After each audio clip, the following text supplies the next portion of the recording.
Սոսի հեռուստատեսության եթերում լուրերը լատվականն է, բարև ձեզ։ Սիսիանում առաջին գայլն է ընկել թակարդը, բնակիչների հավաստմամբ ոչ վերջինը։ Սովն է ստիպում գիշատիչներին մոտենալ բնակավայրերին։ Սովը գայլին Սիսիանի Սյունիքի 5 փողոց է բերել։ Գիշատիչները շատացել են դրանց ծայրամասային այս թաղամասում կարելի է տեսնել անգամ օրը ցերեկով, վստահեցնում են բնակիչները։ Մութն ընկելու 7-ին, 8-ին արդեն հայտնվում են փողոցում։ Այն օրն եմ տեսել ֆռռալուց 2 անգամ, բարձրանում եմ գոմե հայատն էին արդեն ֆռռում են։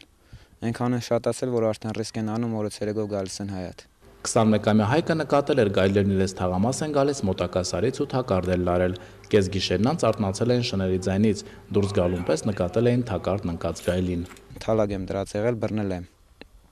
Հարձակվելու ա եղել շների վրան, հասցրել եմ բռնել ու սպանել ենք։ Զույգերով են ֆռռում ընդհանրապես։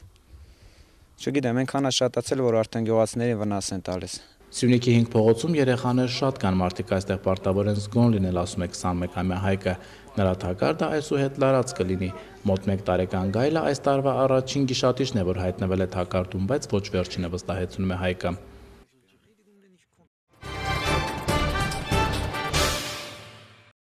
Կապան մտնող միջպետական ճանապարհին գտնվող թունելի լուսավորության բացակայությունը ոչ ոքի չի զարմացնում, վարորդներն արդեն սովոր են։ Կապանի կոմունալ ծառայությունում խնդրին տեղյակ են, սակայն առայժմ փողոցների գիշերային լուսավորության հարցն է լուծվում։ Կապան մտնող միջպետական ճանապարհին գտնվող թունելի լուսավորության բացակայությունից վարորդներն արդեն հոգնել են դժգոհելուց։ Թունել մտնելուց առաջ նրանք ստիպված մեքենայի լույսերն են միացնում, առանց դրա հնարավոր չէ։ Մանավանդ որ այդ հատվածում երթևեկությունը երբևէ չի դադարում։ Երբեմն էլ վարորդները կատակում են լուսավորություն լինի, չլինի մեքենայի լույսերը մեխանիկորեն նախապես ենք միացնում։ Կապանի կոմունալ ծառայությունում տեղյակ են խնդրին, մասնագետները ուսումնասիրել են եւ գիտեն իրենց անելիքները։ Բոլորն ամբողջությամբ պետք է փոխվի։ Պետք է տեղադրվեն 18 լուսամփոփներ կոմպլեկտ եւ 150-ից 170 մետր էլեկտրական պղնձյալներ։ Առաջկայում ձեռք կբերվեն համապատասխան ասած նյութերս, եթե հասցնենք մինչև նոր տարի ամբողջությամբ կփոխարինվի նորով, որովհետև եղած այդտեղի լուսամփոփները գործող չեն եւ էլեկտրական հաղորդալարերը ամբողջությամբ անմիղթար վիճակում են գտնվում։ Սակայն թունելի լուսավորության վերականգնումը կոմունալ ծառայության աշխատակիցների միակ հրատապ գործը չէ։ Ամանորի նախօրեին փողոցների գիշերային լուսավորությունը եւս պետք է պատշաճ կերպով ապահովի։ Այս հարցին եւս բազմիցս ենք անդրադարձել, սակայն նկատելի փոփոխություն դեռ չկա։ Դրա համար ժամանակ եւ ֆինանսական միջոցներ են պետք, ասում է կոմունալ ծառայության պետը։ Ներկա պահին մասնագետները զբաղվել են փողոցային լուսավորության հարցերով, որը բավական են աշխատանքներ պետք է որոշ թաղամասերում կատարվի նորմալ լուսավորվածություն, մի քիչ կարող է ձգձգվել, համենայն դեպս հնարավորության սահմանները մինչև նոր տարի կարվի, եթե ոչ, ուրեմն հունվար ամսում պարտադիր ձևով կիրականացվի թունելի այդ հարցը։ Թունելի լուսավորության վերականգնումը, ինչպես կոմունալ ծառայության պետն է ասում, կապված չէ մեծ ֆինանսական միջոցների հետ, այնուամենայնիվ ստույգ ժամկետ չնշվեց, թե երբ խնդիրը վերջնականապես կլուծվի։ Չնայած որ միջազգային ճանապարհի կարևոր հատվածում է գտնվում եւ իր հրատապությամբ չի զիջում մնացածներին, մնում է հուսալ, որ թունելի լուսավորության բացակայությունը ճանապարհատրանսպորտային պատահարների պատճառ չի դառնա։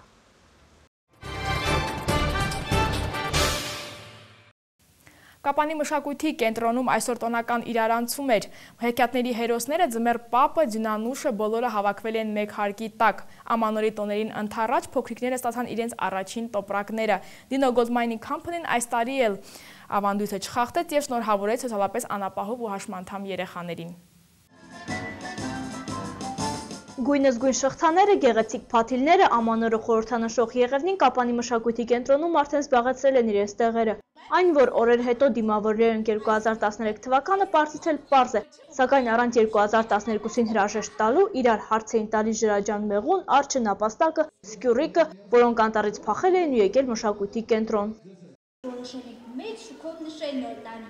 քանի որ մեզ հյուր են գալու Ձմեռ պապն ու Ձյունանուշը։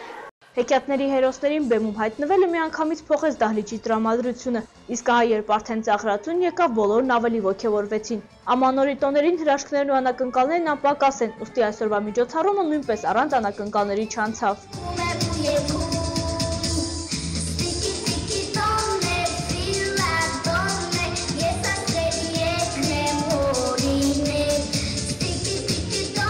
Ամանորի տոներին ընդառաջ երեխաներին առաջինը շնորհավորելու նախաձեռնությունը Dino Goldman Company-ին էր։ Հատուկ սոցիալապես անապահով ու հաշմանդամ երեխաների համար ընկերությունը ամեն տարի կազմակերպում է տոնական միջոցառում։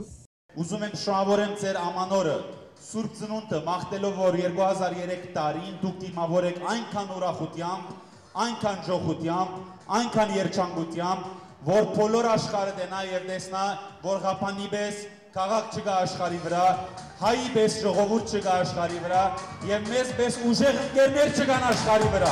Մշակույթի կենտրոնի երգի ու բարի ստեղծագործական խմբերը տոնական մթնոլորտն ապահովեցին, եկան Ձմեռ Պապն ու Ձյունանուշը։ Արաբություն լինի ողջ աշխարհում, որ 2013 թվականը խաղաղություն բերի ողջ աշխարհին։ Միջոցառման հիմնական մասից հետո Կապանի համար 3 հատուկ կրթահամալիրի, երեխաների խնամքի եւ պաշտպանության գիշերօթիկ հաստատության, հույսի եւ հավատի օջախ բարեգործական կազմակերպության փոքրիկներն էին բեմում։ Նրանք նույնպես իրենց կատարումներով ողջունեցին ներկաներին։ Խնամքի կենտրոնի դաստիարակ Ժասմեն Վարդանյանի խոսքերով երեխաները ոգևորված են եկել։ Ամենաչնչին ուշադրությունն էլ նրանց մեծ ուրախություն է պատճառում։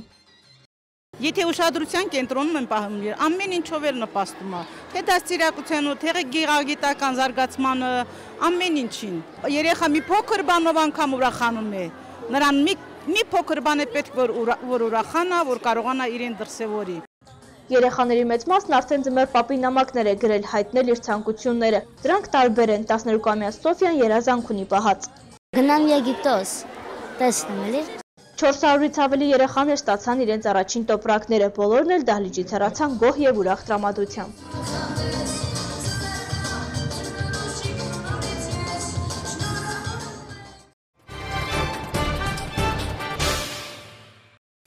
ԱՄՆ-ի նախագահի հանձնարարությամբ կստեղծվի զենքի կիրառման բռնության մակարդակը նվազեցնելու նպատակ ունեցող հանձնաժողովը։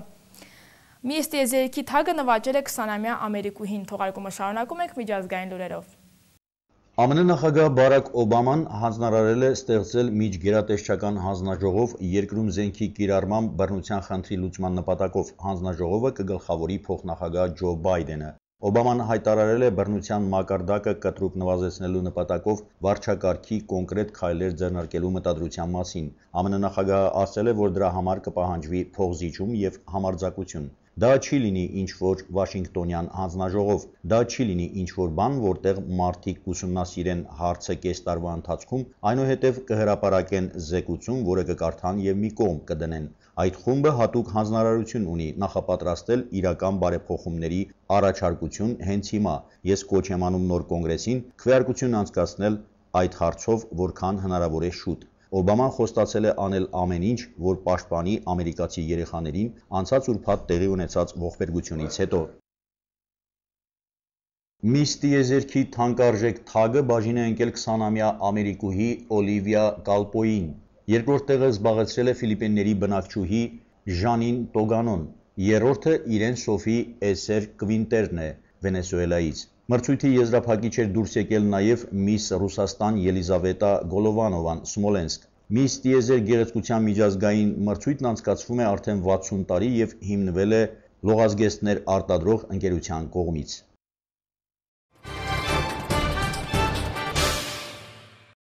Այս ժամի համար նախատեսել ենք այսքանը, մի շնորհանդիպում։